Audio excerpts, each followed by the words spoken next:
বৌমারে বকে যে কি মজা লাগে।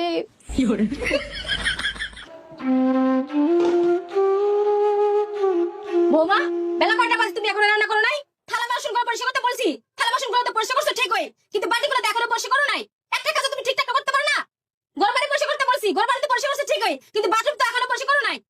কতগুলো কাপড় ভিজা রাখছি, সবগুলো কাপড় তো ধুইছো ঠিকই, কিন্তু আমার যে একটা শাড়ি পরে আছে এটা তো এখনো ধো নাই। এটা কি তোমার বাবার জমিদার পাইছো নাকি? একটা কাজও ঠিকঠাক করতে পারো নাই।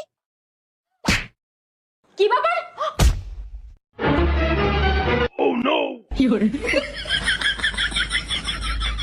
শাশুড়ি আম্মা, একদম চুপ থাকবেন, একটা কথা বলবেন না। অনেক সহ্য করেছি আমি, শুধুমাত্র আপনার ছেলের জন্য আমি এতদিন চুপ ছিলাম।